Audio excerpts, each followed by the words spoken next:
Hey guys, Ponce here to give you an early preview of Kayn the Shadow Reaper, League of Legends' next champion. Now, to be clear, he is not currently on the PBE. I imagine he will be up there within a few hours, so stay tuned to the channel. I'll have the in-game, full gameplay footage, previews, and all kinds of that stuff up as soon as it's available. So, yeah, just stick around, and because, I get my videos up pretty quick, and you'll know when he's up, basically. But at any rate, we have a Riot preview here of his kit and all that. For those of you interested in, reading it yourselves, I'll put a link in the description below, so you can check that out there.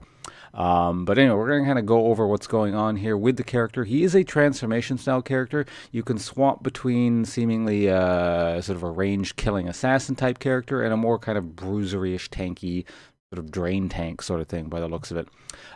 So there are a number of videos here. They will include multiple types of a single ability because he transforms between the assassin and the bruiser. The transformation, as far as I can tell, is permanent. You pick it once at some point in the game. Like, you do have to commit to it, as far as I can tell. But yeah, here's his passive here. So this is him before he transforms, just kind of doing his thing, I guess.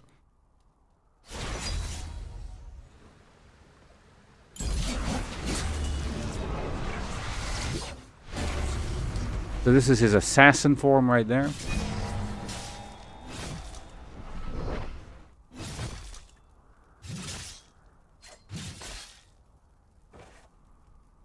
So I imagine how he's collecting souls or whatever that is has something to do with this transformation process. But here we go. Now here's the darkened form, grassed, as it's apparently called lore-wise. So you see his Q, whoops. Or, they showed off his Q there instantly. We'll get to that in a minute. But, yeah, depending on what you pick, his abilities do slightly different things. Although his abilities overall, like his kit itself doesn't change too much, just how it functions. And I imagine his stats change a bit. But if you pick Shadow Assassin version, his passive deals bonus magic damage during the first few seconds of combat with champions. In the darkened form, so the other one, heal for a chunk of all spell damage dealt to champions. So it becomes more, again, drain tanky, sort of sustaining. So here's his Q here. So I'll show that off in a second. May as well read what it does. Reaping Slash. Kayn dashes forward, striking nearby enemies at the end of the dash. Both the dash and the strike itself deal physical damage. Reaping Slash deals bonus damage to monsters. So in the darkened form, that's the not Shadow Assassin, it's the Bruiser form. So guys, remember that darken equal Bruiser, right? This ability deals bonus % health damage against all enemies except minions. So we're going to see two versions, or three versions of it here, I believe.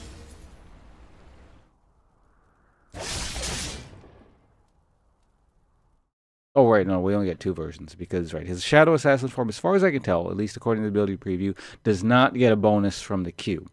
Only you get it in the Bruiser form. Alright, so this is the W Blades Reach. Deal damage in a line that significantly slows all enemies hit. In the Shadow Assassin form, leaves behind a living shadow that casts Blades Reach in Kayn's stead. The living shadow's blade has increased range, so increased range in Assassin form. And in the darkened form, Blades Reach briefly knocks up struck enemies. So, do that here. So here we have standard form with just a slow. Here we have Shadow Assassin form with the delayed thing where you leave behind a shadow. And here's the Bruiser form with a knock-up. Personally, I think I'd like the knock-up, but my style. Here we go. So Shadow Step. This is almost kind of like a cross between Bard's E and Talon's like parkour thing. But anyway, Kayn gains a burst of movement speed and the ability to walk through walls for a few moments. When he first enters a wall, he'll heal for a small amount, and the duration of Shadow Step will be greatly enhanced. Kayn won't get the duration extension if he's in combat with enemy champions. And there's only a bonus for the Shadow Assassin version, so no Darken bonus. Much like how the Q got a Darken bonus, this only gets a Shadow Assassin bonus.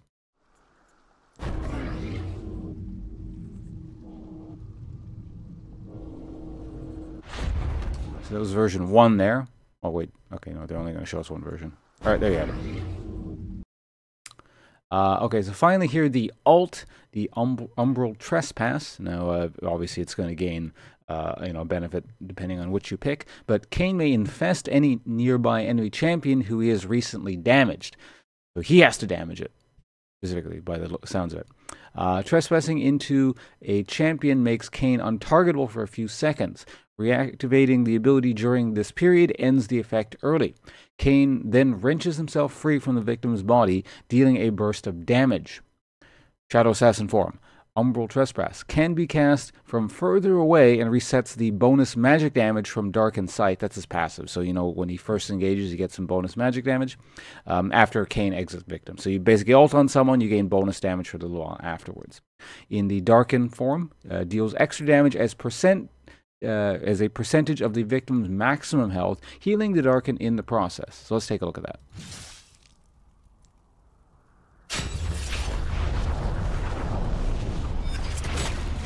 That's the normal form.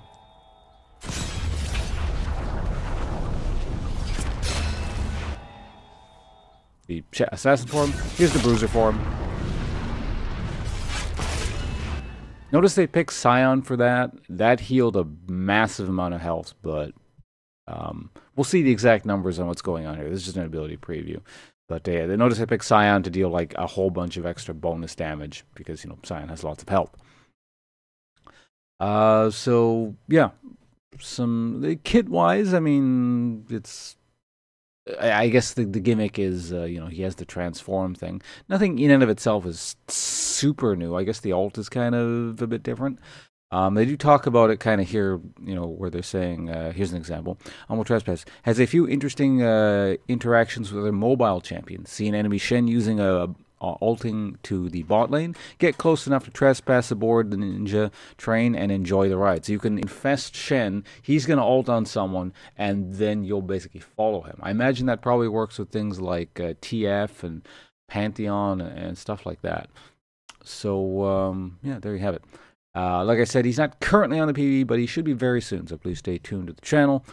The kit itself looks like it might be kind of fun to play. By the looks of it, it seems like they want this character in the jungle. I don't know how it's going to work top lane. Like, I mean, that's what I do. I test stuff in weird lanes. So it might have potential there. We'll find out.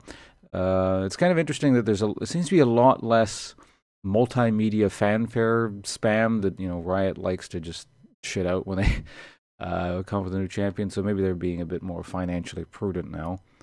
The character design itself is a bit, if you ask me, well, this is my impression here. It reminds me of this item from Dungeons of Dreadmore. No one understands you, but you still must fight the darkness within.